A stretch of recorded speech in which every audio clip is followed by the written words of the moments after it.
90 seconds was all it took to shift the tone of the room.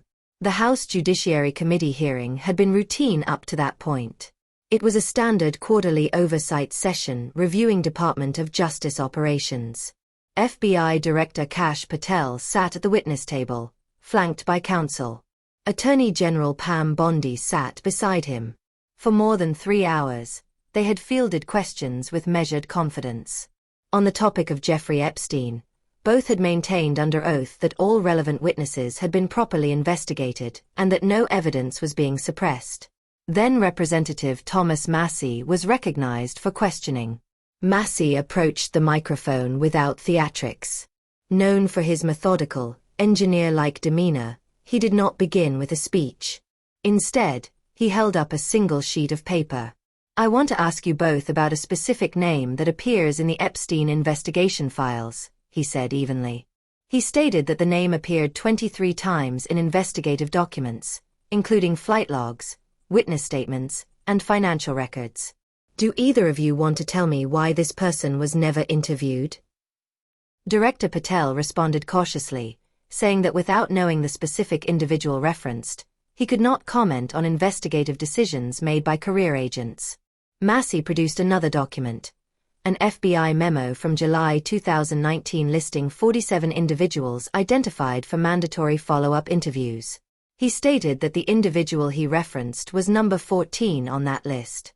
Was this person interviewed? Patel gave a procedural answer about prioritization and investigative assessments. Massie pressed. Was the person whose name appears 23 times in the files ever interviewed? Patel replied that all high-priority witnesses were appropriately contacted through proper channels. Massie then introduced what he described as an internal email from an FBI case agent requesting authorization to formally interview Subject 14, who had expressed willingness to testify. He followed with what he characterized as a response from headquarters denying authorization and directing the agent to cease contact. "Who made that call?" Massie asked. Patel declined to identify specific decision-makers, stating such matters were not appropriate for open hearings. Attorney General Bondi intervened, suggesting that not every person mentioned in investigative files necessarily provides relevant or useful information.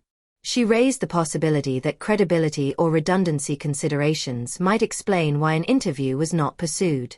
Massie countered with what he described as a credibility assessment labeling the individual a high-value witness, with corroborated information and no indicators of deception.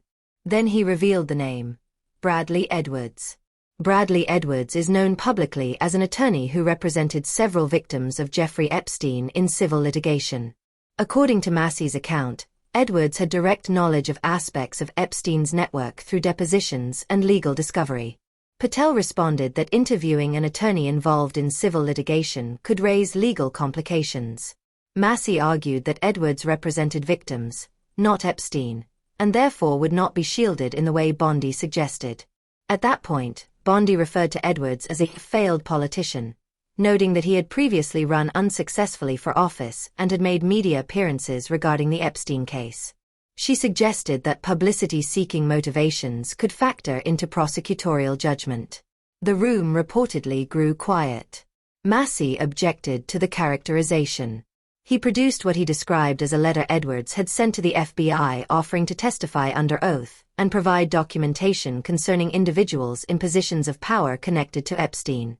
According to Massie's reading, the letter stated that Edwards possessed documentary evidence, corroborated accounts, and knowledge of individuals who may have facilitated or covered up Epstein's activities. Massie then moved to request a congressional subpoena for Edwards to testify before the committee and called for production of FBI communications related to the decision not to interview him.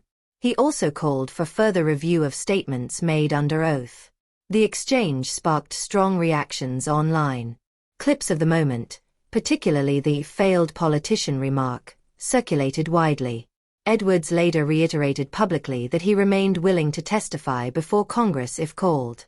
In the broader political context, the controversy reflects ongoing public scrutiny surrounding the handling of the Epstein investigation, including questions about witness interviews, prosecutorial discretion, and transparency.